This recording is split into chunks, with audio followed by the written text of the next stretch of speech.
Hola, hola, ya estamos transmitiendo. Em,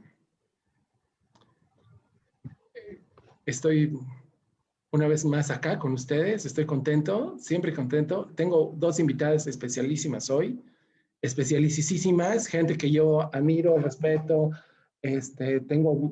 trabajo muy de cerca y ha estado siempre en colaboración conmigo, siempre en colaboración conmigo. Y entonces había curado una muestra que se llamaba Argucias del Cuerpo. Bueno, voy a presentarles primero. Una es Alejandra Alarcón, nacida en Cochabamba, artista, vive actualmente en la Ciudad de México. Y bueno, yo la conozco a Alejandra del autobús que nos llevaba al colegio cuando éramos adolescentes, infantes, no sé qué, éramos algo, éramos muy chicos. Y bueno, de ahí es que nos hemos hecho amigos y hemos hablado muchísimo sobre este tema. Es una muestra a la que de repente ha salido algo que yo ya quería hacer, quería curar una exposición sobre el cuerpo y bueno, al fin lo he conseguido. Le agradezco a todo el equipo que me ha ayudado a hacerla y entonces tengo a Alejandra invitada conmigo porque al final ella participa dentro de la muestra y sé también que mucho de las ideas que ella genera en su práctica creativa giran en relación a lo que vamos a hablar. Y bueno, como parte de mis invitadas hasta el día de hoy también, este, tengo a alguien también muy especial, muy distinto a... No es artista visual como todos los que normalmente invito. Le agradezco mucho. Ella viene más de la literatura, es graduada en psicología, que es una de las razones por las cuales yo quería que me acompañe hoy, porque en realidad la muestra esta tiene como un tinte psicológico muy importante y que me parece que su mirada y su visión nos va a ayudar mucho como un poco como a penetrar en la muestra. Creo que tiene dos libros y según yo también tienen que ver con el tema, por eso es que la invité, le agradezco mucho que me haya aceptado. Sé que su agenda es ocupada y que está también trabajando en otra área. Así que bueno, bienvenidas. Gracias a mi equipo de Kiosco, que siempre está como enloquecido acompañándome. Les pido siempre las disculpas pertinentes por todos los detalles técnicos que al final aparecen por ahí y como de repente no estamos esperando. Así que bueno, les invito a mis compañeras que están aquí conmigo a presentarse y vamos a empezar a hablar sobre el tema que nos compete. Gracias, bienvenidos todos. Viva Bolivia, cuídense del COVID. Ale, no sé si me quieres presentar, quieres eh, saludar. Pues sí, muchas gracias por la invitación. Pues como dice Rodrigo, sí llevamos años de años como hablando del tema, dándole vueltas, desde el trabajo artístico, desde la revisión de otras obras, desde, no sé, la sociología, la psicología, desde el sentido común. Creo que es un tema que sí nos apasiona pues a todos los que estamos acá. Eh, en la muestra también participo con dos obras y pues ahora vamos a estar discutiendo de los trabajos de los demás compañeros. Y gracias por la invitación, Rodrigo. Hola, buenas noches. Gracias, Rodrigo, por la invitación. Gracias, quiero agradecer a Kiosco. Y bueno, sí, primero que la muestra me ha llamado mucho la atención porque también, sí, el cuerpo y todas sus acepciones y los acercamientos que se pueden hacer desde el lenguaje, la literatura, las artes visuales han sido como mi obsesión de trabajo también en los últimos años. Entonces, me ha parecido muy conveniente venir a conversar con ustedes, especialmente con Ale, con quien también llevamos una conversación sobre arte que ya lleva bastantes años y que estamos dándole vueltas a igual a estas cosas y me parece muy entre pedagógico, realizar conversaciones, pedagógico y comunicacional, realizar conversaciones alrededor de las muestras que se hacen en Kiosco y es una actividad que valoro mucho que están llevando ustedes a cabo. Entonces, buenísimo. Gracias. Voy a empezar a compartir mi pantalla para que podamos empezar. Como les decía, hace como 2 años se me ocurrió que quería curar una exposición sobre el cuerpo. Sí, yo soy el curador de planta en Kiosco y sí superviso la gran mayoría de las muestras, no todas, pero sí la gran mayoría. Pero este es un tema que me interesa a mí y que vamos a verlo ahora. Hay una trampa en el proceso porque sí está como el interés del cuerpo, un interés en el cuerpo tal vez posmoderno que puede llegar a ser demasiado urbano y demasiado sofisticado en algunos casos. Y esa vertiente de la muestra creo que va a estar un poco, bastante relacionada con prácticas de arte corporal que están muy proyectadas en otros países y a través de la historia del arte de los últimos 40 años. Pero hay otras obras que me parece que son increíbles, que tienen que ver con una cosa que Alejandra y yo hablábamos el otro día, que tiene que ver con el monstruo. Y creo que tiene que ver con algunas visiones sobre lo corporal que son, yo no las identifico como lo posmoderno, sino que las encuentro sobre ciertas coyunturas que están muy presentes en Bolivia y en la forma en la que nosotros construimos nuestra identidad mestiza o multicultural, y eso como nos genera como una serie como de contradicciones que se ven, que repercuten, según yo, en el cuerpo. Entonces, esas obras también están en la muestra, entonces creo que la muestra en el fondo se vuelve como pone estos 2 puntos en tensión, entre los cuales de todos modos está siempre el diálogo del cuerpo. Entonces, ahorita lo que quiero hacer para empezar es mostrarles unas cuantas fotografías de la sala.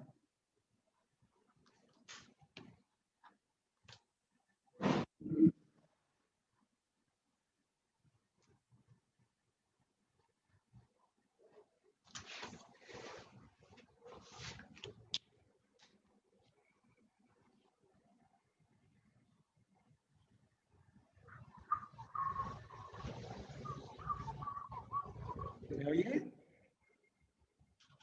Ya, gracias. Bueno, entonces vamos a empezar. Esta es una fotografía de la muestra desde el lateral del fondo, que tiene a Iván Cáceres, a la instalación de Iván Cáceres en el foro principal. Una obra muy chiquita de Alejandra Alarcón, que está acá, y una obra de María Edith Pereira, alias Mitzi Pereira, que está acá. Acá está la obra de Alfredo Román. Nomás un poco como para que tengan una idea de la espacialidad que le dimos a la muestra. Acá está José Vallivian, en esta parte está José Vallivian, y acá hay una obra de Guara Cardoso, un artista bastante emergente, pero que la verdad es que ha estado generando resultados bien interesantes y me alegra haber podido conjugar de alguna forma artistas de diferentes generaciones. Algunos, los más grandes ya tienen 45, pues están viejitos, y los menores tienen 25 años, lo cual es increíble. Creo que hemos hablado ya en este foro 1000 veces acerca de cómo es posible que haya hoy en día artistas bolivianos de 25 años. Eso parece increíble, parecía imposible en un escenario boliviano hace 5 o 10 años, que el artista joven era considerado de 37 años. Entonces era así como que ya ves a los artistas con 2 hijos y como crédito bancario considerándose artistas jóvenes, lo cual era ridículo. Entonces, estoy muy contento de que ahora sí tengamos artistas jóvenes de verdad, jóvenes de verdad. Entonces, bueno, espero que se estén riendo conmigo porque yo me estoy matando de la risa. Eso es José Vallivian. Acá está una vez Guara Cardoso, que vamos a ver algunos close-ups.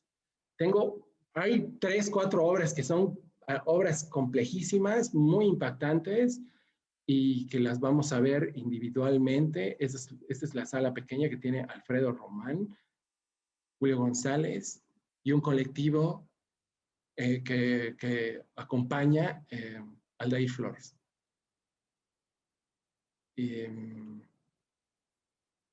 Ahora, es increíble porque en realidad cuando hicimos la investigación del libro de performance, encontramos una obra de Efraín Ortuño, un artista que da clases en la Escuela de Arte de la Ciudad de La Paz, que es un trabajo de performance muy antiguo en el que él, la obra es que no es tan antigua, es del 92, pero para nosotros es antiguísima, tiene de igual un tinte como muy antiguo, porque de por sí estaba filmada en VHS, entonces se tuvo que hacer todo el trabajo de digitalización ahora para presentarlo en la muestra. Y es un performance en el que este hombre hace ruidos, pero con ese disfraz que no tiene de alguna forma capacidad de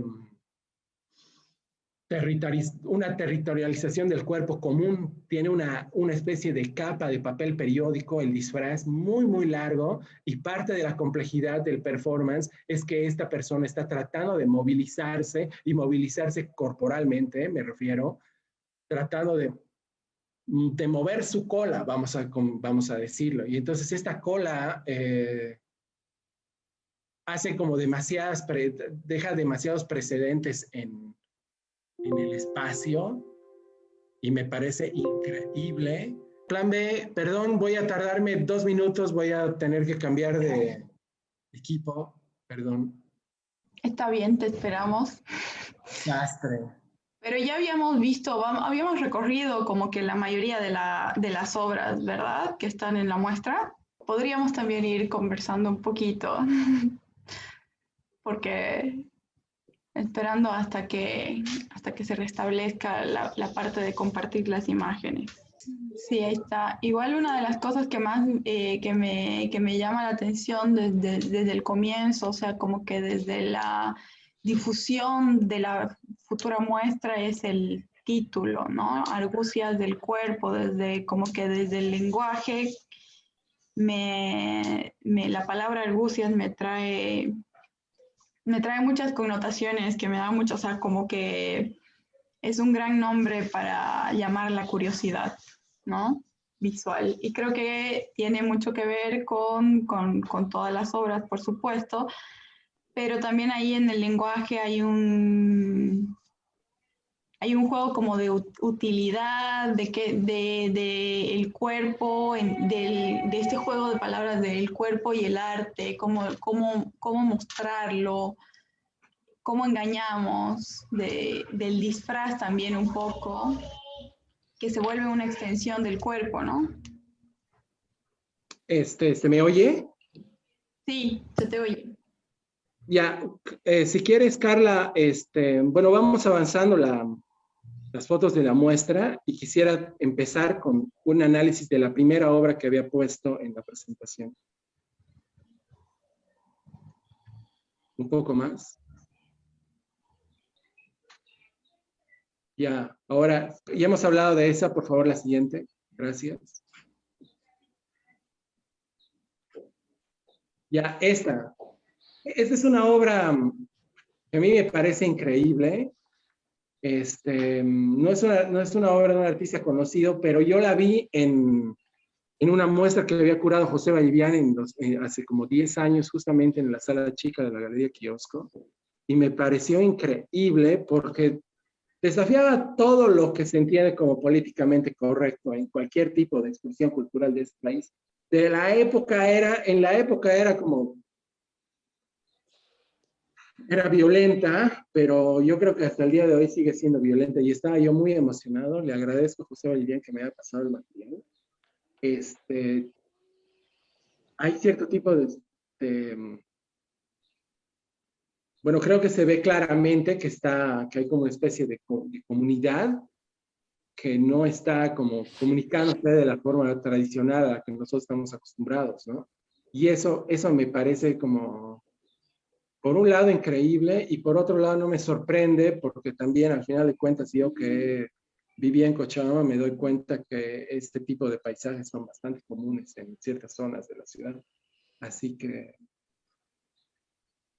me parecía que hay esa cosa sobre lo público, como hablábamos Alejandra Alarcón y yo el otro día, hay una pulsión, hay una tensión muy compleja sobre lo público y lo privado en una obra como esta, que desenmascara un montón de las mitologías sociales sobre las cuales nosotros nos desarrollamos en la actualidad, ¿no? No sé qué les parece a ustedes la obra.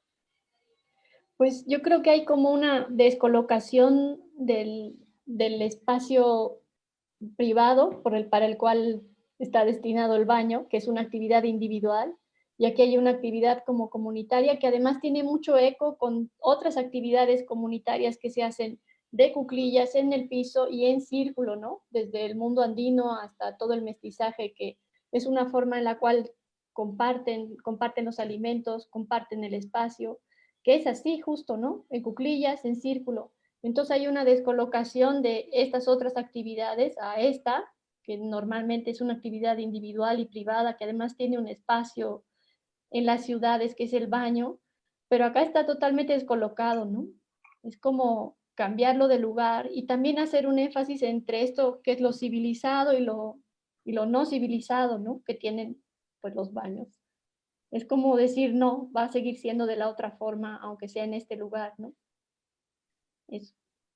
Bueno, pero yo me pregunto, no sé, la idea de civilización, estamos sufriendo mucho como las consecuencias del capitalismo y de la contaminación que está provocando con esa idea de sofisticación que trae como Civilizado occidental, ¿no? O la capitalista. civilización occidental.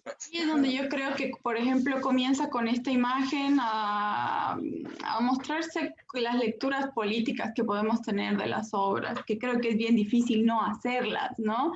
Especialmente en el contexto en el que estamos atravesando. Es bien difícil no hacer una lectura política, y esta particularmente yo creo que tiene la fuerza y toda la potencia desde el momento en el que ataca directamente nuestra visión colonial, racista, capitalista, ¿no? Y la hace añicos. Y cuando tú vienes a decir, cuando decimos, lo vemos, y decimos, esto no es civilizado, ya estás ejerciendo un efecto en el lenguaje directamente. Esto no es civilizado. O sea, ¿qué palabras encontramos nosotros que estamos mirando esta imagen para describir esta imagen y por qué resulta tan chocante? Entonces ahí ya se ven, se leen símbolos bastante efectivos en la obra, yo creo, desde una lectura completamente política y claro, comunidad, podemos ir entendiendo desde lo que entendemos,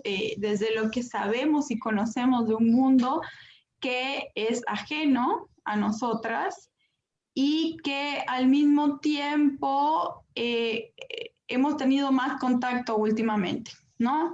Entonces, creo que esas lecturas políticas son también inevitables y particularmente en esta muestra porque todas las opresiones, y con esto me refiero al conjunto macro de capitalismo, colonialismo, racismo, patriarcado particularmente, se llevan a cabo y operan sobre los cuerpos. Entonces, sobre los cuerpos de los individuos. Entonces, yo creo que esta es una muy buena obra para comenzar a hablar de ese impacto, de esas lecturas políticas, ¿no? Uh-huh. Sí. Sí, yo sigo pensando que esta obra es demasiado trascendental, demasiado importante. Me parece que hasta el día de hoy sería una obra complicada de generar en vivo, por ejemplo.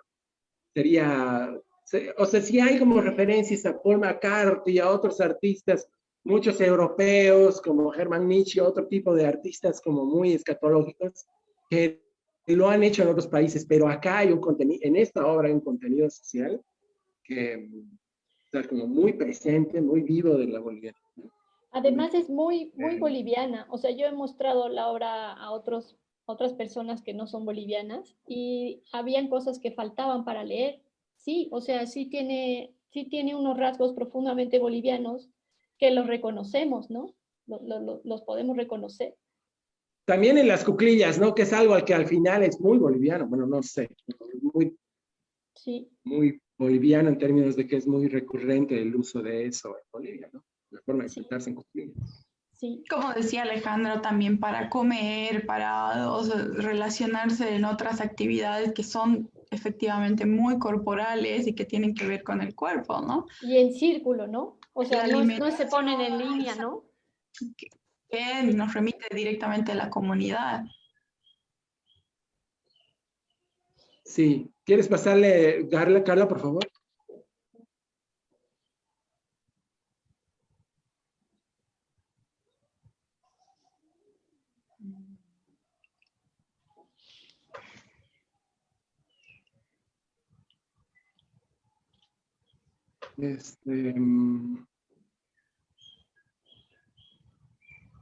Ahí.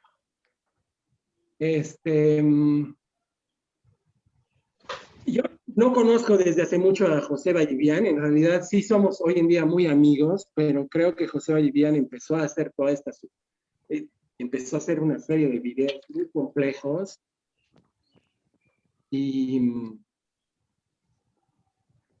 en los que relacionaba así como una práctica de videoarte muy común, muy tradicional en los años 90, pero que de alguna forma la estaba llevando hacia otro lado, difícil de entender en los años 90, a principio de siglo, cuando hizo los videos, como por ejemplo Coca, Mermelada y otros mitos.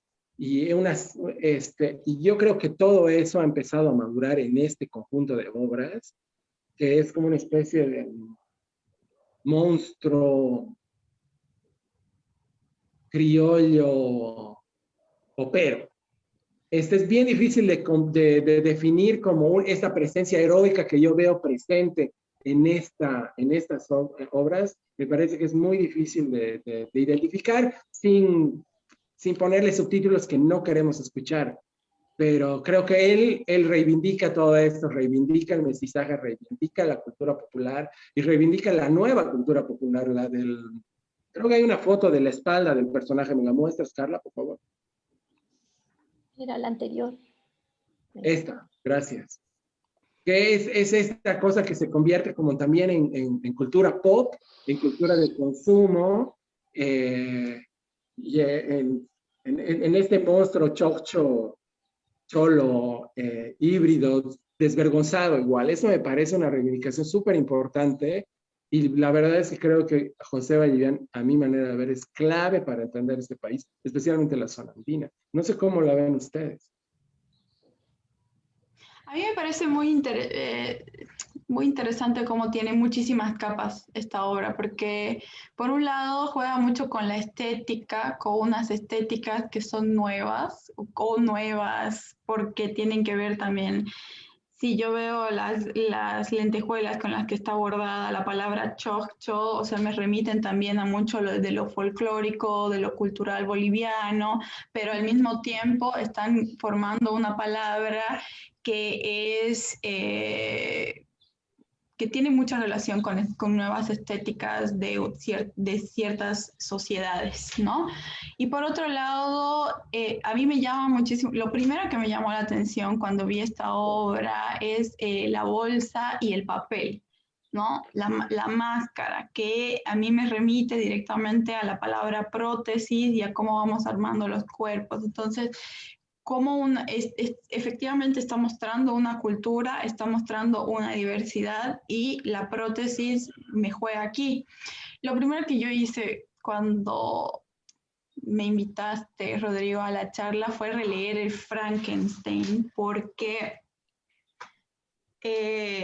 me parece que la palabra prótesis juega un papel muy importante en la muestra y también en el armado de los cuerpos, cómo armamos los cuerpos, cómo puede esta obra mostrarnos y darnos luces de la corporalidad, de darle vida a un cuerpo y qué elementos de otros cuerpos estamos utilizando para la creación de ahora, ¿no?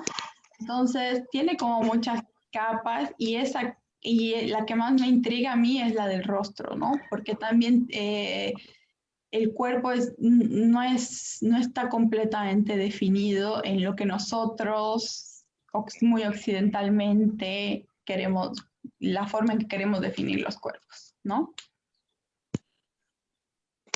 Y es ahí que la obra se convierte en política, me imagino.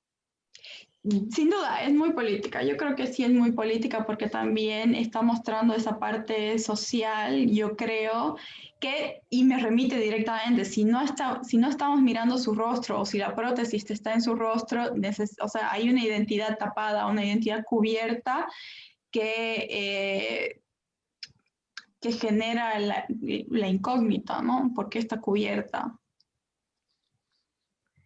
Es que es un cuerpo escindido, ¿no? Es un cuerpo que ya no vamos a nombrar de la forma en que nombramos el cuerpo.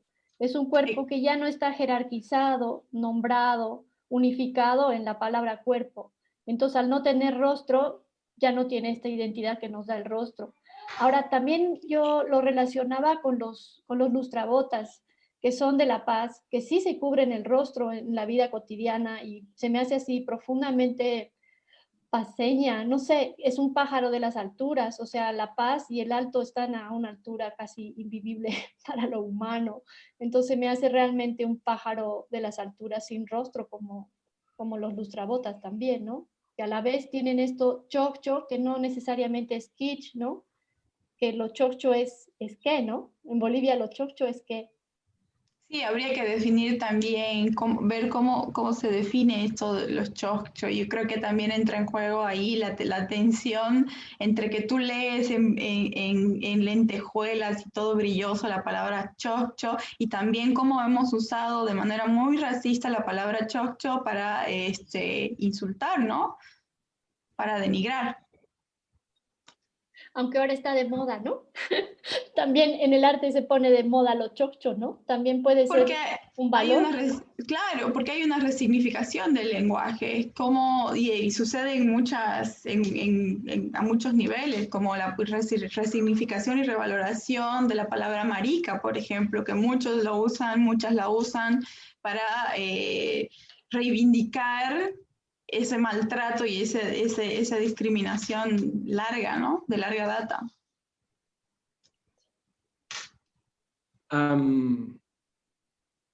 Claro, el gran error y el gran peligro es pensar que lo que choccho significa kitsch. A mí me parece un error peligroso.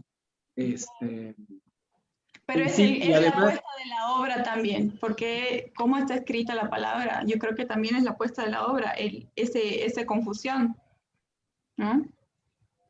sí, yo particularmente, y de hecho José Vallivian ha curado una muestra que se llamó Choccho, y creo que el fracaso de la muestra es que son artistas legitimados tratando de entender lo que es el Choccho, pero no se ve la presencia de este, vamos a llamarle híbrido, en las obras, ciertamente, ¿no?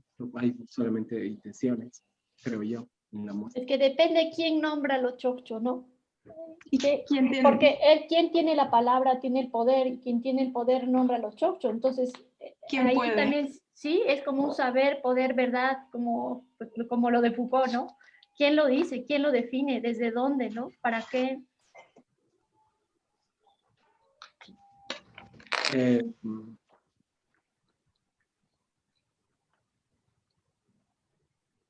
El asunto es que el kitsch, cuando se definió y se escribió toda una teorización sobre el kitsch, era con la intención de darle un cierto tipo de valor cultural y de entenderlo y de, vamos a decirle, marcar el territorio de lo que significaba.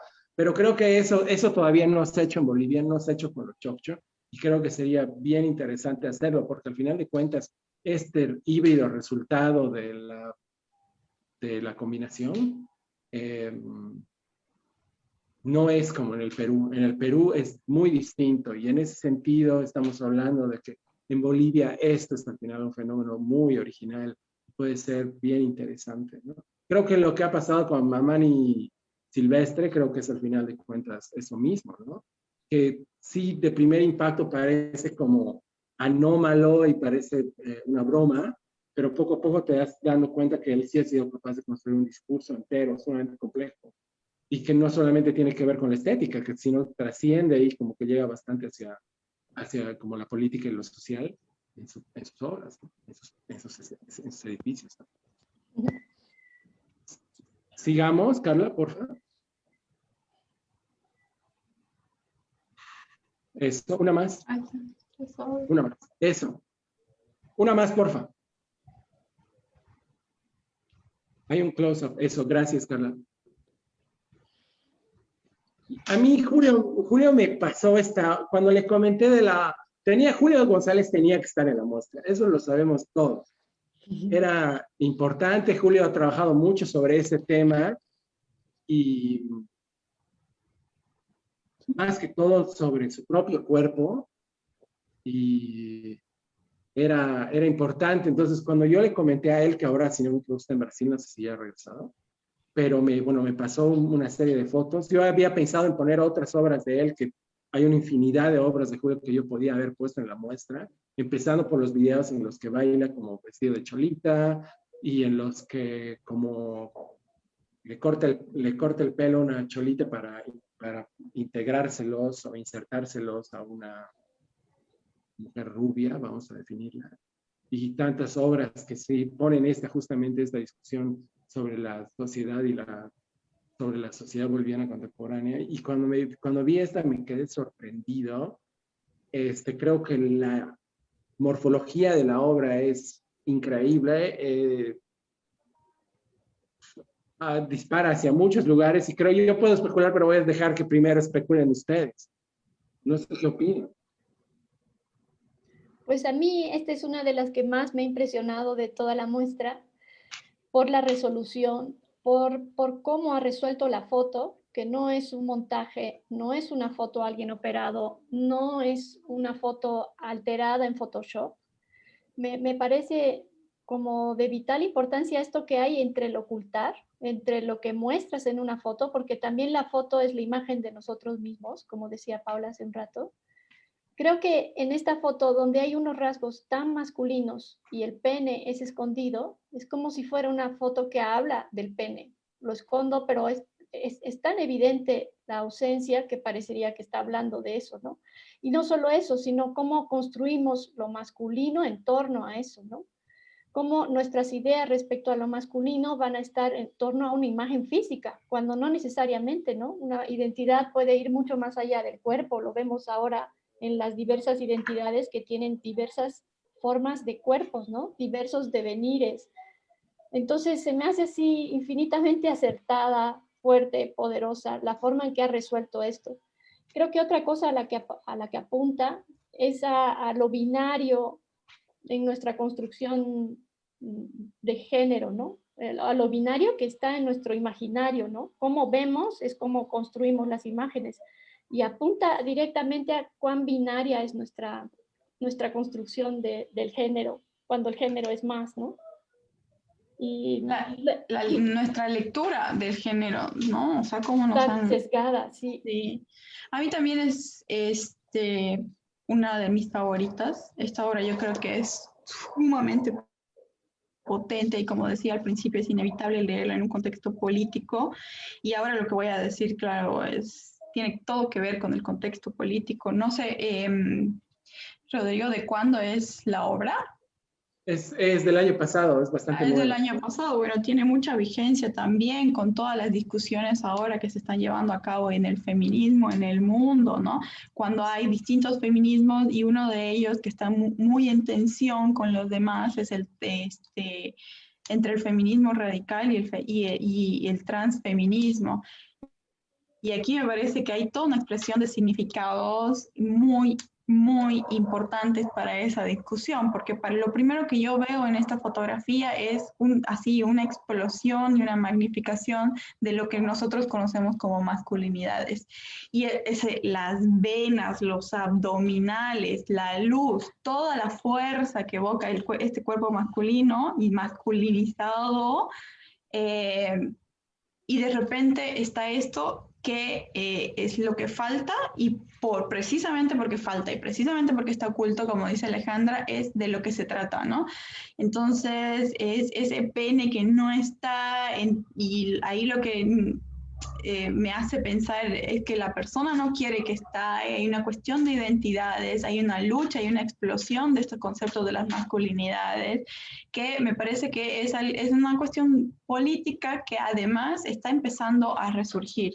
no a resurgir, perdón, a surgir en realidad, están todos estos cuestionamientos a las masculinidades y a las identidades también, y a lo que nosotros pensamos por el género diluido, el género no diluido, cuando nos hemos inventado tantas casillas para decir las identidades, ¿no? Y todas estas identidades son una forma de opresión también, porque de opresión y de encasillamiento. Y esta foto de o sea, en una sola imagen está haciendo explotar 1.000.000 de cosas en torno a la masculinidad.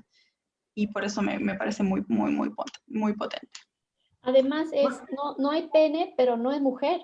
O sea, porque normalmente lo binario es, no hay pene, es mujer, pero no es mujer. Entonces, ¿qué es? Es eso, es ese devenir, ¿no? Es esa posibilidad no sabemos, de lo que tenga que ser, ¿no? Ahora también sí. hay algo en la foto que también tiene una ausencia, que es más sutil, que es la de los pelos, ¿no?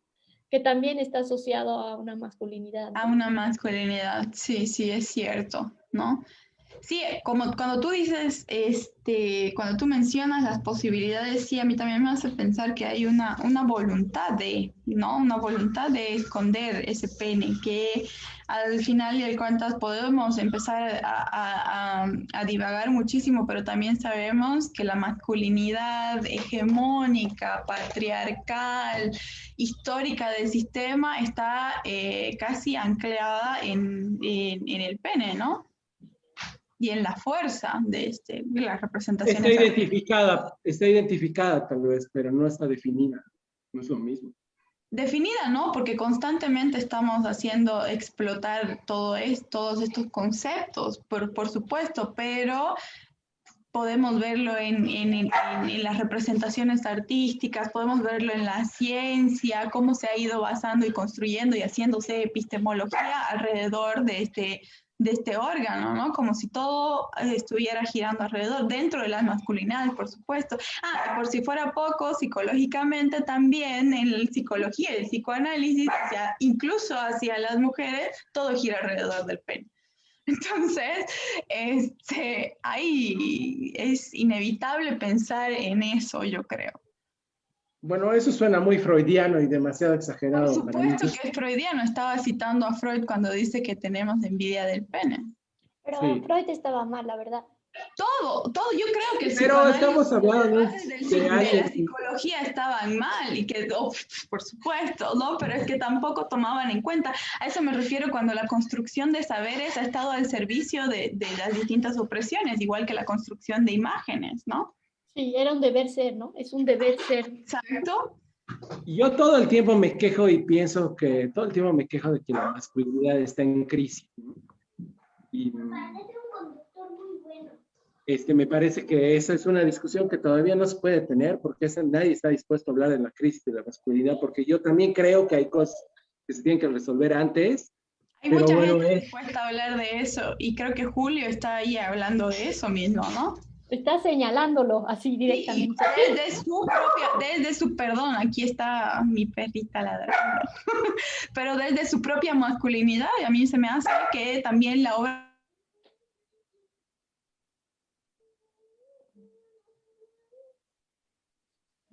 ¿Aló? Ahora se ha detenido. Ya.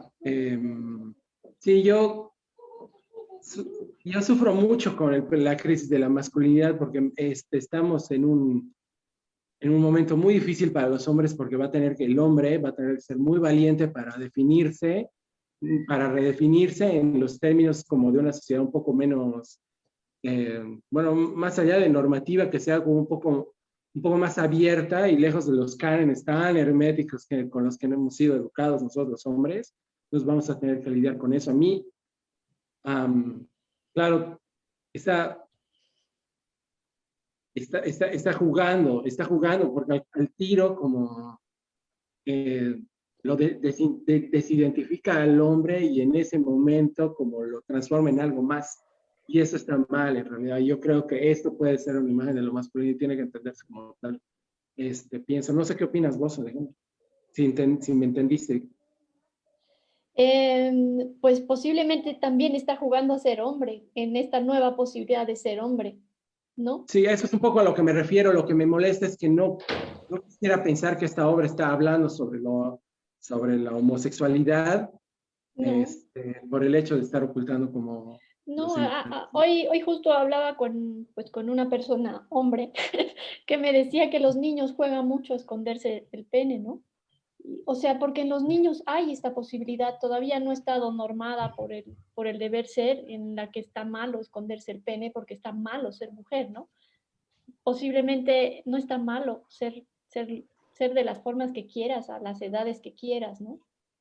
Es Sí, yo creo que más que con homosexualidad refiere directamente a la identidad, ¿no? corporal, ¿no? Sí, ¿cuál es la identidad que asumes o con la que te autoidentificas? Sí. Es un deseo también, me parece, porque bueno, claramente está escondido y no está todo, o puede ser que todavía no esté modificada, o puede ser que también hay indicios de negación, ¿no? Lo que estoy negando. Esta obra me hace pensar mucho en una obra de Héctor Falcón, un artista mexicano que debe tener que debe ser de mi edad, y él se inyecta anabólicos, bueno, lo que debería inyectarse en un marco de tiempo como de un año, si no me equivoco, se lo inyecta en 15 días. Entonces, se va al gimnasio, se inyecta anabólicos, se va al gimnasio y se pone como un monstruo de 7 cabezas en un tiempo muy corto, y realmente te quedas pensando en lo increíble que puede ser como el arte de transformar tu propia visión sobre el cuerpo, ¿no? O sea, no está, la obra misma de Héctor no está transgrediendo el cuerpo, pero no está transgrediendo la imagen del cuerpo normativo, pero la está llevando hacia un lado, a un lugar muy sorprendente y muy peligroso también, porque obviamente eso se hace a costa de su propia salud. Yo creo que en el fondo Julio tiene muchas empatías con el trabajo que hizo Héctor en los 90. Si quieres, seguimos. Carla, por favor.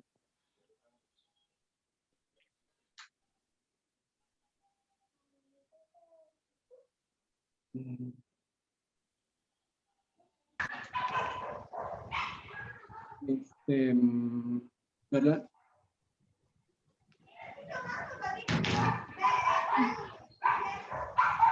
Esta es la obra que les comentaba que era como del colectivo bueno, ahorita no tengo los nombres enteros, pero el artista invitado era Aldair Flores, que es un artista joven que yo conozco muy, muy de cerca y que he visto madurar también en los últimos años. Me alegra mucho que me haya me haya facilitado las fotos.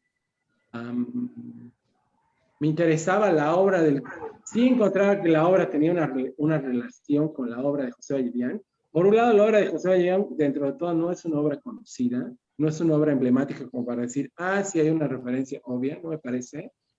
Y él, creo, me parece, tiene su propia voz, pero también es un mutante posmoderno, totalmente como dislocado como de la normalidad, y eso me parece como importante. Toda la serie de fotografías, esta serie me parece una anomalía total, y esto me parecía que al final de cuentas era una cosa de la que estamos hablando, que está en permanente discusión en Bolivia ahorita. Ahora, una de las preguntas es, ¿se nota que es boliviano? Y me parece es importante, no sé qué opina. Si lo ves dentro de la historia boliviana, posiblemente sí, en relación a la obra de Iván Cáceres, pero boliviano, boliviano como las otras, creo que no. O sea, son totalmente más universales, siento. Sí, igual de todos modos está hablando sobre una normativa sobre el cuerpo, ¿no? Que es una cosa que al final de cuentas es y bueno, vamos a repetirlo, es un momento muy sensible para los hombres hablar sobre la normalidad, ¿no? Es muy difícil.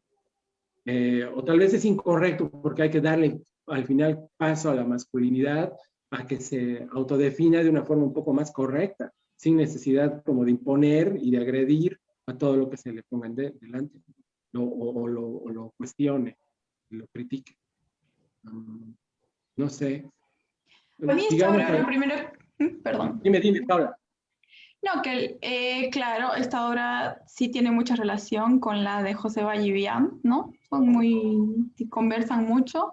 Y fue una de las obras que me hizo pensar más en el Frankenstein, en la construcción del monstruo, porque sí tiene un poco de monstruosidad, hay una no identidad también, como un cuestionamiento de cómo construimos nuestros cuerpos, porque cómo le damos vida y cuál es el funcionamiento de los cuerpos ahora, o sea, con las prótesis que usamos, con las partes que usamos encima, que yo las entiendo mucho como también tienen como vestuario, incluso si ves contextualmente, ¿esta obra de cuándo es? ¿Esta obra es reciente? Es del año pasado también. Pero es un año pasado pre-pandemia, o sea, a mí me hace pensar, me hace leer mucho cómo de repente ahora estamos obligados a andar con una máscara igual, ¿no? O sea, y tiene que ver con los funcionamientos, los contextos, cómo nos vamos armando, cómo nos vamos ensamblando y esa vida que tienen los cuerpos, que puede, las posibilidades de estas prótesis, porque por ejemplo en la obra de José Vallivian, cuando Ale habla y claro, justamente piensa en los lustrabotas, cuando se ponen el pasamontañas, tiene una utilidad. Efectivamente tiene una utilidad. Entonces, ¿cómo vamos ensamblando nuestro propio cuerpo para sobrevivir contextos? Sí, también recuperando un poco lo que dice Paola del monstruo. O sea, creo que el monstruo en todos los momentos históricos nos habla de las líneas de fuga que están fuera del deber ser. Lo que es monstruoso es lo que no queremos cerca. Lo que es monstruoso es lo que refleja nuestras ansiedades, nuestros repudios, nuestras fascinaciones. Entonces, ver en el arte cómo se construye este monstruo nos da una pista de por dónde va, ¿no? Por dónde va el deber ser o por dónde va el cómo debe ser lo que no es monstruo, ¿no? Y en esta, si hacemos como una lectura, como mencionaba Rodrigo, un poco quizás de género, si es que es un hombre el que está debajo de eso, es un hombre que está envuelto en espuma, ¿no? Es un hombre que está envuelto en algo que acolchona, es un hombre que está embalado para que cuando viaje no se lastime, ¿no? Protegido, Entonces, tratando de protegido, protegerse. está protegido y su cara, que es quizás la parte más frágil, está protegida con algo más duro aún, ¿no? Entonces también me habla de un hombre monstruo frágil y que necesita tener una doble capa de esponja para que lo duro no te rompa, ¿no? O sea, no sé si esa haya sido la intención del artista, pero ese envoltorio no es un traje de metal de un hombre que va a ir a la guerra envuelto en metal duro, ¿no? Que va a soportar balas. Es alguien que está envuelto de esponja, ¿no? Y atado, amarrado, Que ¿no? está cubriendo su fragilidad de repente, ¿no? Si haces esa lectura sí, efectivamente, si haces esa lectura desde el feminismo, la fragilidad de la masculinidad, empiezas a hacer un montón de otras relaciones. Yo justamente igual pensaba de cuando Rodrigo habla de que es muy delicado hablar de las masculinidades. Hace unos meses yo estuve en una conversación con César Antesana y Enzo Maqueira, que son dos escritoras muy interesantes, y hablábamos de masculinidades. Y una de las cosas que más me quedó resonando en la cabeza es que no tenemos que hacer nuevas masculinidades, se trata de romper directamente con eso, porque ¿para qué vamos a construir con algo que ya está mal, ¿no? Entonces, y es una discusión urgente. Y me remite a eso, ¿no? A que si haces esas lecturas desde lo masculino, yo también lo primero que hago mirando esto es pensar que es un hombre, pero de repente es esa mirada que está atravesada por lo que nosotros pensamos que es un hombre, ¿no? Bueno, pero es difícil para un hombre empezar a pensar que de repente ya no es un hombre, ¿no? Eso sí es destruirlo todo. Capaz no tienes que dejar de pensar que eres un hombre, pero cómo estás siendo hombre es lo que hay que capaz destruir, ¿no? Y eso es una conversación que no nos compete a nosotras. No, ¿No? pero sí. Es Yo creo- relacional. Y nadie ha dicho que creo que es una responsabilidad de las mujeres resolver la crisis de identidad masculina contemporánea. Al contrario, creo que el gran problema es que los hombres van a negarse a enfrentar el problema porque al final su lugar de aparente poder le va a sesgar la visión, ¿no? Yo creo Podemos que seguir. de a poco se están haciendo cargo y eso me parece una de las cosas más interesantes del feminismo, ¿no? Yo también creo que no se están haciendo cargo, pero no hay cómo que se hagan cargo. Estamos en una crisis total. Realmente parecería, no, pues no. Es que tampoco es que puedo hablar yo de la masculinidad porque parece que hay problemas más urgentes que resolver, así que, ¿qué te digo? ¿No? Vamos, Carla. No necesariamente tienes que escalarlos. Yo creo que todos estos problemas urgentes de resolver están totalmente relacionados unos con otros, y si no resuelves esto es difícil resolver temas de salud, tema pandémico, temas de distintas políticas. Entonces el tejido está completamente compacto.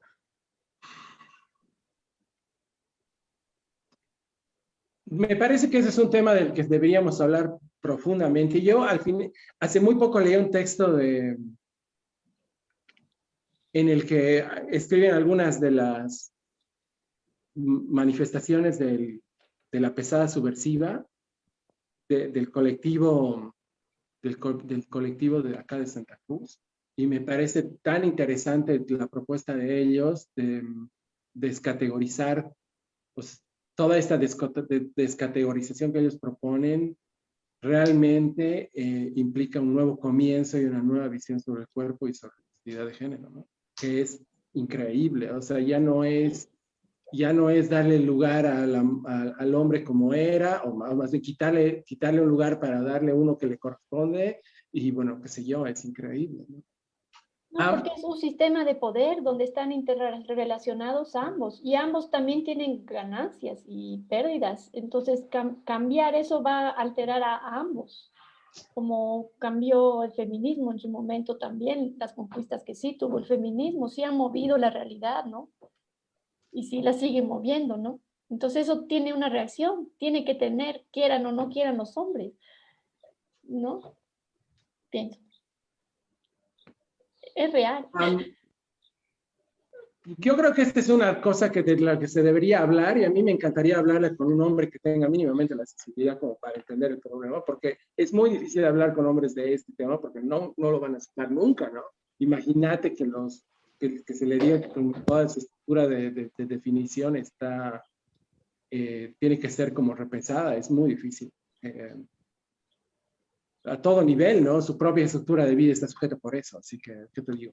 Bueno, a mí me parece que Iván Cáceres se ha convertido en uno de los artistas claves de este país. Es increíble porque Iván tiene mi edad y yo he visto obras de Iván desde el año 2000, cuando yo ni siquiera vivía aquí en Bolivia. Y así estas obras extrañas que nadie entendía en toda la plataforma, todo el escenario. Pensaba que él era descabellado, disparatado, no tenía ningún lugar en el escenario como estaba en ese entonces. Y poco a poco ha ido construyendo. Yo, una de las cosas que más le valoro y le agradezco a él es que haya tenido la fortaleza y el valor de mantenerse haciendo estas obras que no entendía nadie. Porque poco a poco, no creo que sea tan importante que se le dé valor, pero que sí se trata de entenderlas y se trata como un poco de localizarlas en el contexto. O sea, realmente hablar de qué está haciendo y por qué está haciendo esto, ¿no? Y me parece que bueno, que Iván poco a poco se ha ido como ganando un espacio. Yo he trabajado harto con él los últimos años y cada vez he aprendido a que tengo que tenerle un poco de confianza también, porque él no me va a dar explicaciones, no me va a mandar proyectos, no me va a mandar bocetos de lo que quiere hacer. Que simplemente, o sea, hay pocas personas con las que puedo trabajar así, él simplemente tengo que desatarlo porque no no me va a dejar que lo persiga y dentro de todo es este, bastante firme en su propio discurso y en su propia forma de trabajo. Entonces le agradezco. Y este es un performance que hizo hace 2 años en La Paz, en el marco del CIAR, que nosotros tenemos la documentación ahorita en la sala. Y no sé, ¿podemos avanzar, Carla, por favor?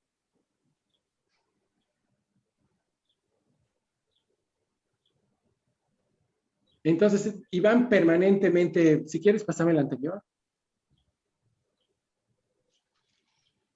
No, bueno, esta es la instalación aquí, déjamela. Iván en la acción original lo que hizo es como generar como esta especie de mutación, esta prótesis genital. En el performance la viste y sin ningún interés en hacer ningún tipo de lingüística demasiado compleja sobre lo que está desarrollando, viste esta prótesis genital y se pone a gritar. Se pone a hacer como esos gemidos monstruosos que en el fondo son demasiado complejos porque no sabes si en realidad él está transmutando en un ser así como complejo, y esta es una especie de ritual en el cual él como él se desmarca de su normalidad para convertirse en estos sustantes, ¿no? Y me parece increíble, o sea, otra de las cosas que me parece sorprendente es que ya en la práctica un poco más formal, su trabajo se ha convertido un poco más escultórico. Como pueden ver, ya todo esto que es documentación de acción y también como una utilería genital, vamos a llamarlo así, también se convierte en una instalación como la que tenemos ahorita. Bueno, me parece me parece increíble. En realidad, vean los videos de de Iván Cáceres, para el que no lo conoce. Hay muchísimos videos de él en la red y no dejan de sorprender, son realmente acertados, ¿no? No sé ustedes qué pensaron si tuvieron el chance de ver los videos. De hecho, para mí esta obra conversa muchísimo con la de Julio y tiene también que ver con masculinidades. Y para mí lo más importante o lo que más me causó impacto, obviamente, saltando el hecho obvio de la verga, de la prótesis de la verga ahí, que es una cosa gigantesca, ¿no? Que son los gritos en el performance, en el video, ¿no? Para mí son la clave de la masculinidad ahí, y que él está haciendo una ridiculización de esa masculinidad. Esa es mi lectura, una más. Sí, hay algo ridículo ahí que es imposible que no sea bidimensional.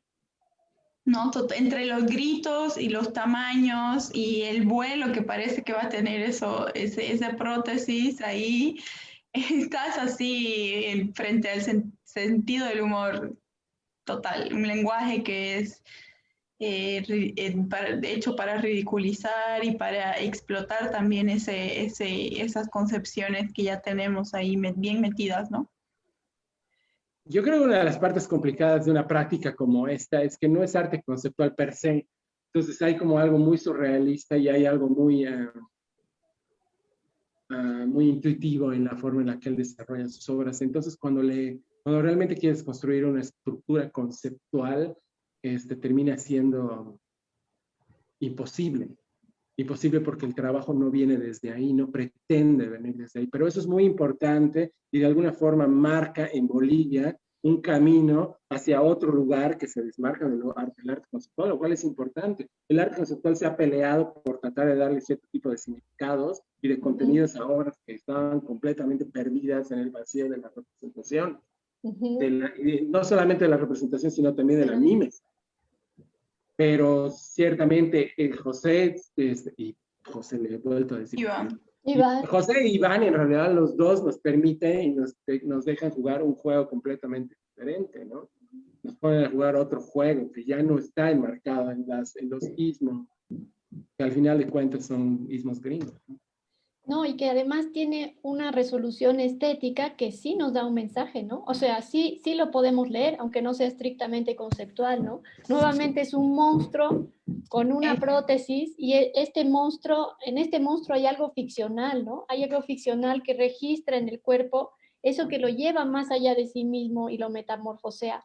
nos habla de esta potencia que tiene el monstruo de decirnos lo que no se ve, ¿no? Hace que lo veamos, ¿no? Y en este caso que tiene otra vez relación con Julio, porque llega al otro extremo donde se toca, porque están hablando en algo en común, que es esta presencia de este pene, que además a él lo atraviesa, ¿no? O sea, cuando se pone el traje este pene lo atraviesa, que también tiene esta cosa de pájaro, que se relaciona con la otra obra, la de Vallivian, ¿no? Es nuevamente un pájaro que hace estos gritos, pero un pájaro que no vuela, ¿no? Sí, Sí. es fantástico, la verdad. Es súper monstruoso, sí. Y claro, evidentemente las lecturas que se desprenden de las obras ya tienen su propia autonomía, ¿no? Uh-huh. Pero nos lo hemos pasado negando al monstruo, ¿no? Yo les pregunto algo que es complicado y le voy a pedir disculpas al público. ¿El monstruo es el indio? Para ti, Rodrigo, Claro, te sí. hago la pregunta. El monstruo es el otro. El monstruo también es el incesto. El monstruo es el otro que nos da miedo. O sea, por ejemplo, en las historias de terror de Lovecraft, en Chulu, él era profundamente racista y tenía un profundo miedo a los negros que vivían y habían llegado a vivir cerca de él. Y esta representación del monstruo era todo eso que no entiendo, que además me puede contagiar, porque es corporal, que me puede transformar. Entonces, tu pregunta, Rodrigo. Bueno, pero si me Particularmente preguntas a mí, yo te diría que el otro soy yo. Dime. particularmente creo que cuando nuestras identidades de manera muy racista y colonial están construidas en base al otro, o sea, nosotros somos lo que el otro no es. Y entonces yo creo que ahí también funciona funciona de muchas maneras, ¿no? Cuando también yo creo que hay un esfuerzo de construir identidades en estas obras en base a lo que miramos de nosotros y no estamos dispuestos a aceptar, y me refiero a la dimensión corporal ahí, ¿no? Y creo que sí es necesario, totalmente es necesario desde la primera obra que comentamos, hablar de que ya es imposible hacer unas lecturas y en eso asumir nuestras dimensiones racistas, coloniales, la construcción de los conocimientos que hacemos en base a qué están, cómo es que vamos tejiendo nuestras lecturas de las obras. Entonces, no sé si la pregunta es esa o si no, ¿qué te da miedo de ese monstruo? ¿No? Porque los monstruos para diferentes individuos son diferentes también, ¿no? Y cambian según el momento histórico. O sea, posiblemente lo monstruoso en otra época eran otras cosas, ¿no? Habría que preguntarnos cuál es Por el supuesto, ahora, ¿no? entre los conceptos, las formas en que se van creando, claro, las corporalidades de estos monstruos, ¿no? Igual, ahí están las respuestas, ¿no? Soy racista. ¿Qué es el monstruo para mí? ¿Qué es el otro para mí?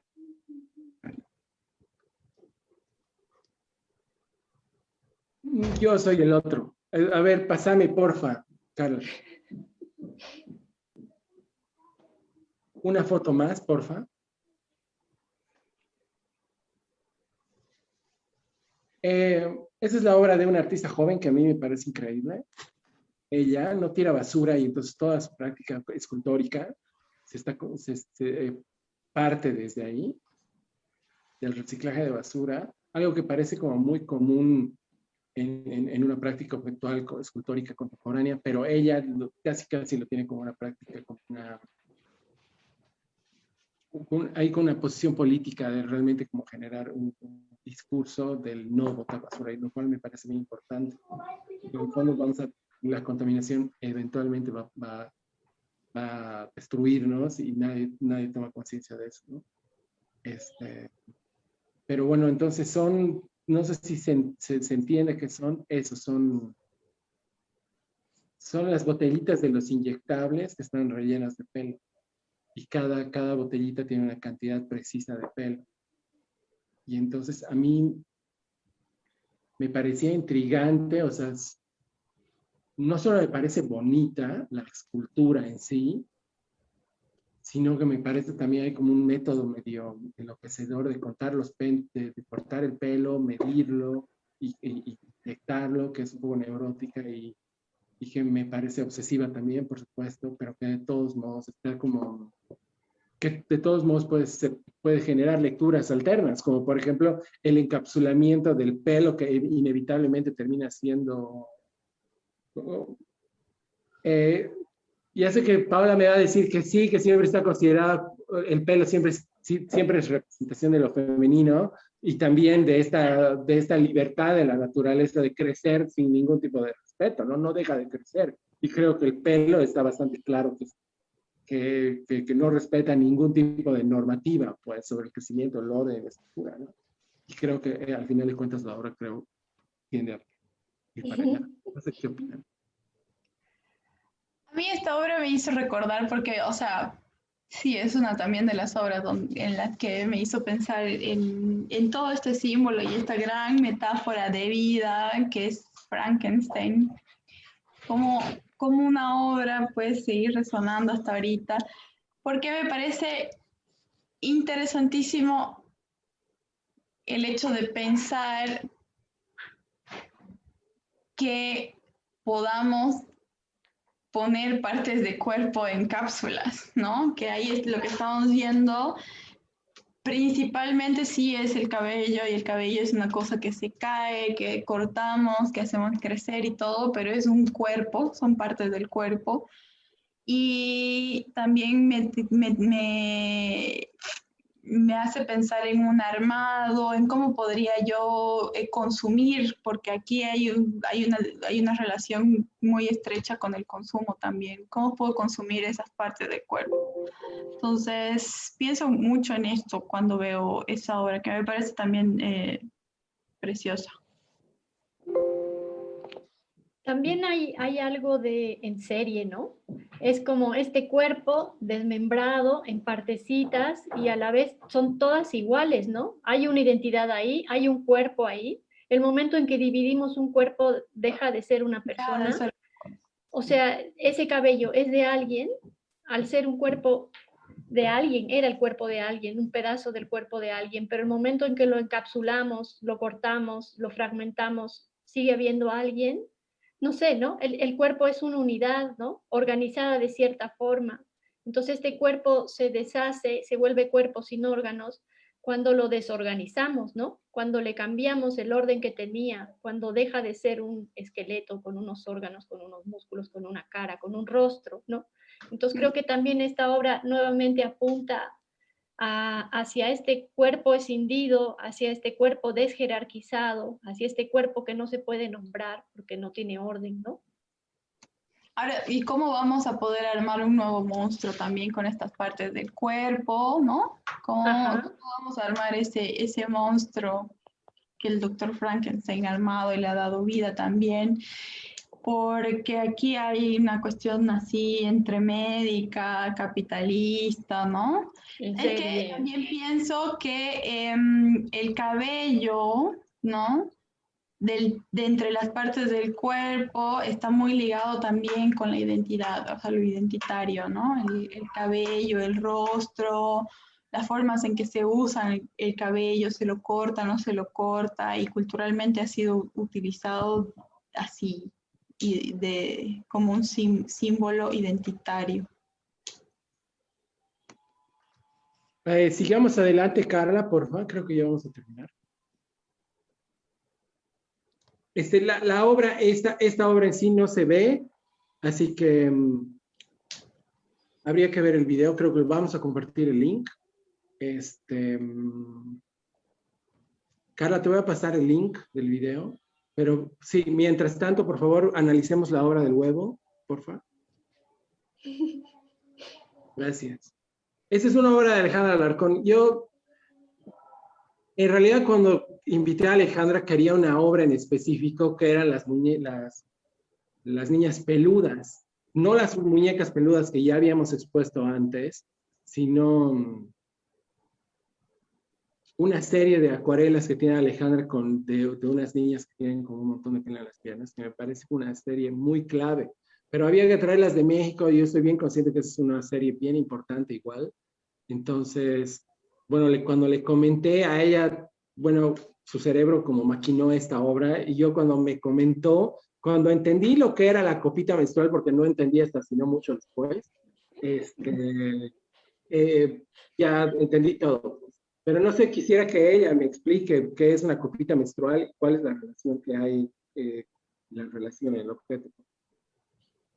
Pues esta obra en realidad tiene una obra anterior, que es una obra que Rodrigo ya expuso en otra exposición, que era una toalla higiénica sobre la cual está un huevo reventado. Entonces la obra previa a esta es como la evolución. Esta obra habla pues de la menstruación, de qué es la menstruación, de cuán relacionado está el cuerpo femenino al ciclo de la naturaleza y animal. O sea, al final la menstruación es el óvulo que no se fecundó, que sale del cuerpo, ¿no? Ahora, todo lo humano trata de invisibilizar este huevo que sale cada mes, igual que a las gallinas, y por eso hay las toallas higiénicas, hay todas las copas, por eso la publicidad de las toallas higiénicas dice para que seas invisible y tengas alas, porque pues queremos desaparecer, ¿no? Que no exista esta relación con lo animal, que no exista la sangre, que no exista que las mujeres menstruamos cada mes, que huele, que tiene una textura, que existe, ¿no? Es un fluido que existe y es un fluido que se controla, se invisibiliza, que al final de cuentas es y sigue siendo tabú. Entonces, en esta obra planeaba visibilizar eso que no se ve y relacionarlo con lo animal y con lo industrial. ¿Me quieres explicar qué es una copita menstrual? Que no me queda claro. Yo tengo una, sí. Una copita menstrual es un artefacto de plástico que lo introduces en la vagina. No, es para que las mujeres reciban el líquido y fluido vaginal de forma interna. Yo tengo una lectura un poco más extrema de esta obra. Y yo veo esto y lo primero que pienso es en aborto, ¿no? Y en una relacional entre el control del cuerpo, la relación de las mujeres con su propio cuerpo. Porque yo creo que, y efectivamente, es muy interesante ver cómo tu obra ha mutado desde la toalla higiénica hasta esta copita. Cuando la vi yo lo primero que pensé es en la toalla higiénica con el huevo. Porque la copita como que ha venido a posibilitar que tengamos una relación con nuestro propio cuerpo. Esto yo sí lo relaciono más como una prótesis, mucho más que la toalla higiénica, porque esta prótesis entra en nuestro cuerpo y en ningún momento se desintegra o se bota. Una copita menstrual te tiene que durar unos 10 años y estás utilizando el mismo objeto cada mes, ¿no? Entonces, y la diferencia con, claro, en la toalla higiénica no llegas a ver, a percibir, a tener esa misma relación con lo que tu sangre es real. Entonces, ahí yo leo como esta nueva relación, porque es relativamente nuevo este artefacto que ha llegado a la vida de las mujeres y que es lo máximo. Y también luego a partir de ahí hay otras evoluciones en la menstruación. Existe la menstruación libre también, que ahora se está poniendo que se está hablando mucho de eso, pero la copita entonces nos facilita una relación nueva con nuestro propio cuerpo, con la sangre, ¿no? Porque tú la ves, sabes la cantidad, sabes la textura, ¿no? O sea, dejas de negar ese cuerpo tuyo, ¿no? Cuando dejas de negar porque lo estás viendo y porque lo tienes que dimensionar en toda su materialidad, entonces ahí hay toda una serie de significantes que entran en juego acá, ¿no? Y el huevo es como, ¿no? Un huevo puede ser un huevo fecundado, un huevo no fecundado, hay una relación. Y por eso yo también, porque obviamente yo no puedo pensar fuera de estos límites, ¿no? Políticos, para mí tiene mucha relación con el derecho al aborto, a la decisión y a la relación con tu cuerpo, ¿no? Entonces, es fantástica, me encanta esta obra. Carla, hay más fotos, ¿me las quieres mostrar, por favor? Wow, no había visto esa relación, y sí hay. Porque además no es un huevo blanco, es un huevo como Bueno, porque no es un huevo de gallina, ¿no? Digo, en términos formales, el huevo de gallina no entra en la copita. No, y además no... Pues si se hubiera entrado o si se hubiera puesto un huevo de gallina también tendría otras connotaciones, ¿no? Pero se podía poner ahí como una copita de esas con las que desayunas. Huevito a la por copa. Favor, Carla. Sí. En la que se la ve de arriba, por favor, ahí.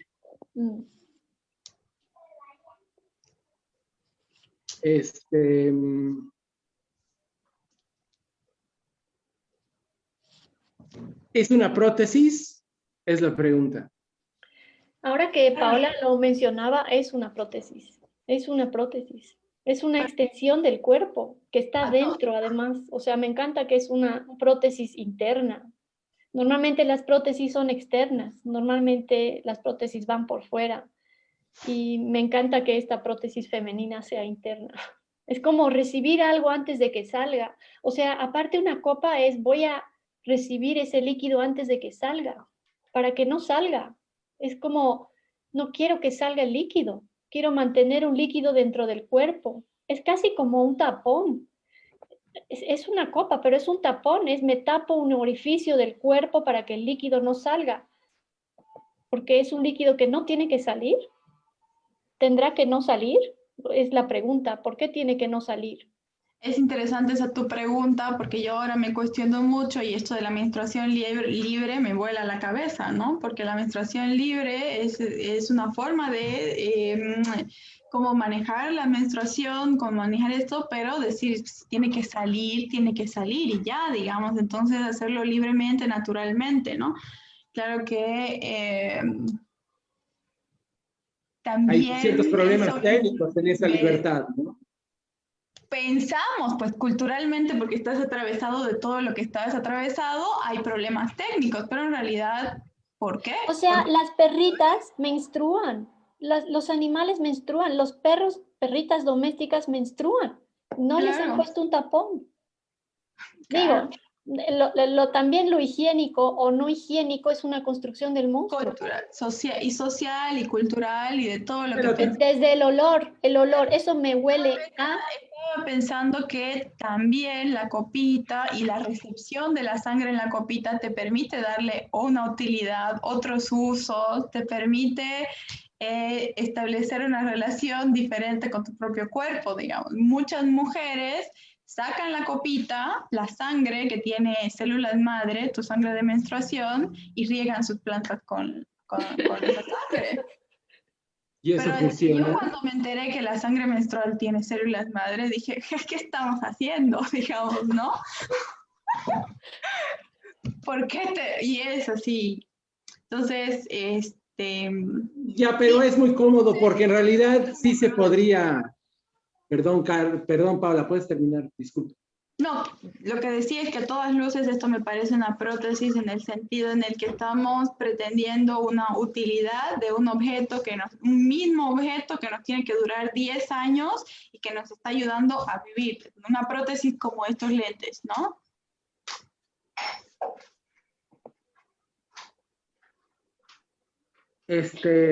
Mucho de lo que pasa en este taller pasa en mi WhatsApp y es aterrador lo que está sucediendo ahorita. Es aterrador. Es aterrador. Va a salpicar la sangre en ese momento. Bueno,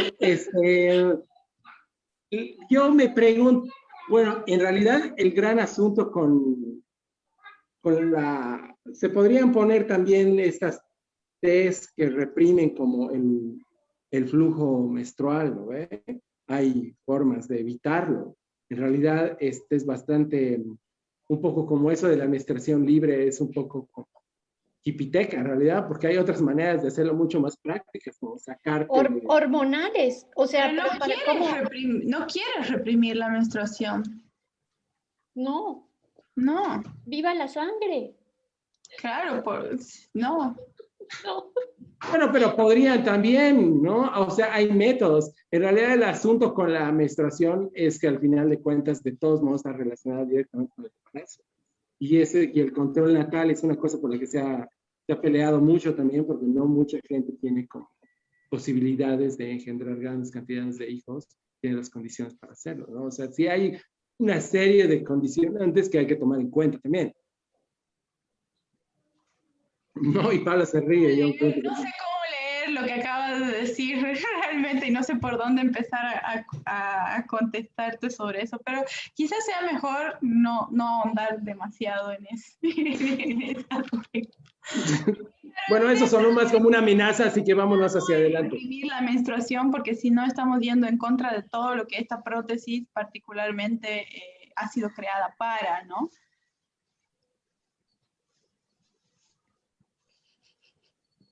Ok. Como objeto, el objeto funciona súper bien, termina siendo un nido para el bebé, ¿no? Y el objeto en sí mismo, como que tiene la posibilidad de disparar toda esa discusión. Ahora, claro, la intervención tan sutil y tan elegante es capaz como de poner todo en duda. Y gracias, Alejandra, por haberme mostrado esta obra tan genial.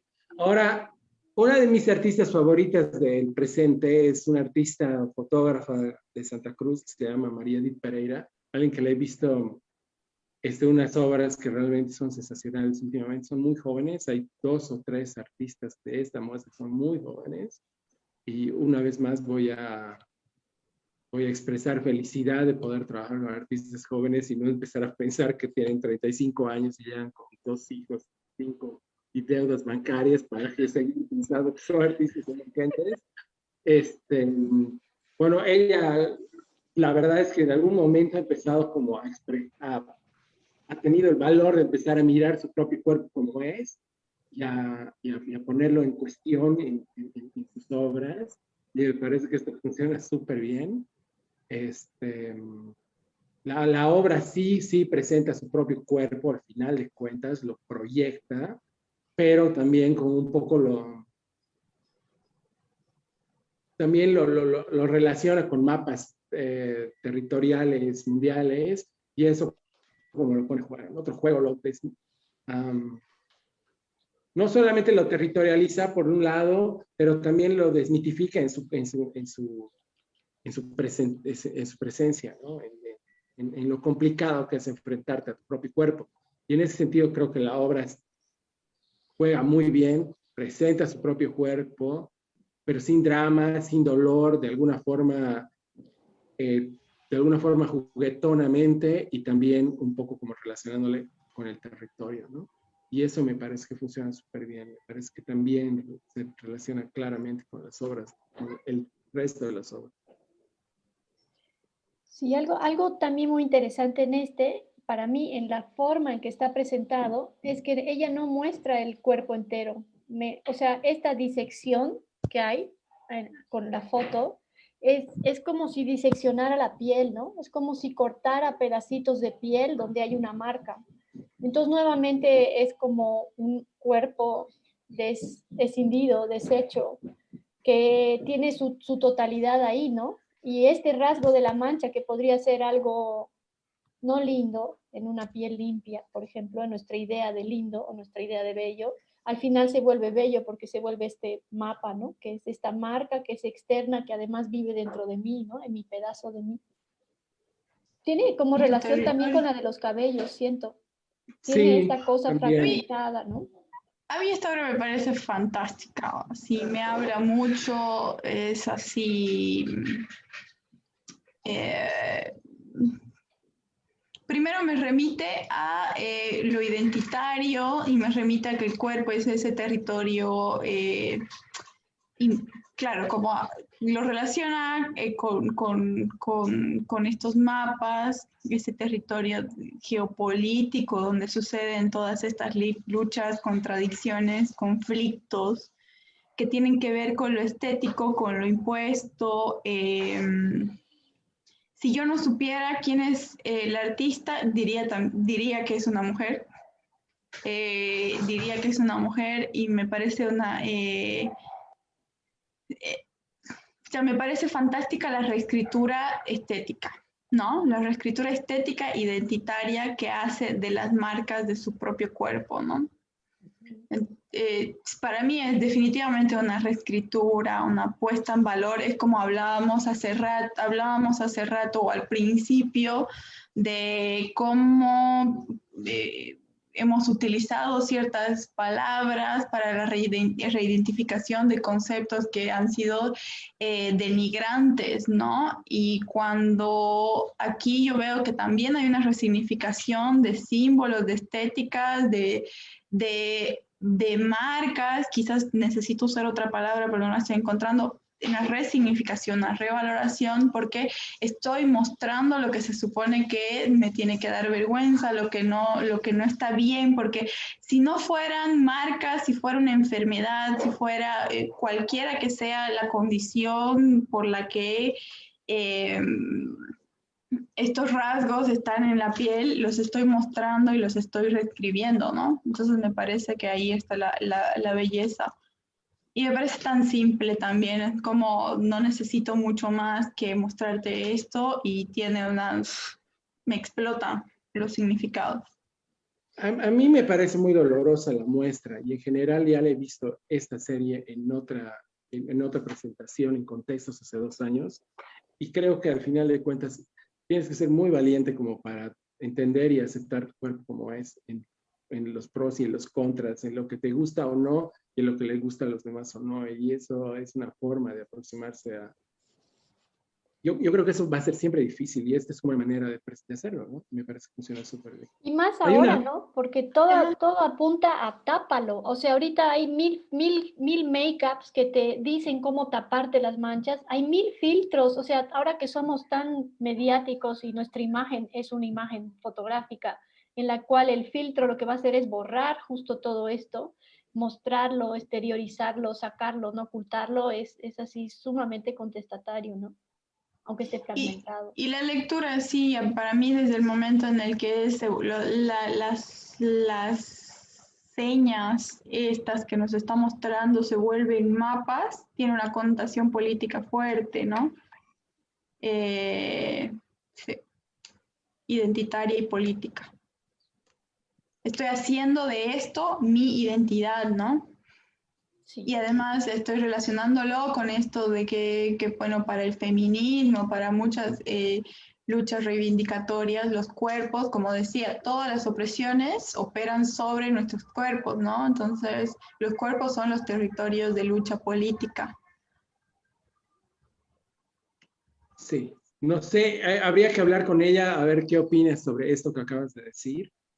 Me parece bastante político para lo que yo la conozco, pero bueno, no voy a hablar de... No, obviamente todas las lecturas que yo hago son lecturas muy mías, ¿no? Que mucho no necesita tener que ver con y no necesita, lo tengo claro, tener que ver con la intencionalidad del artista en hacer la obra, pero esto es el motivo por el cual a mí me convoca esta obra, personalmente, ¿no?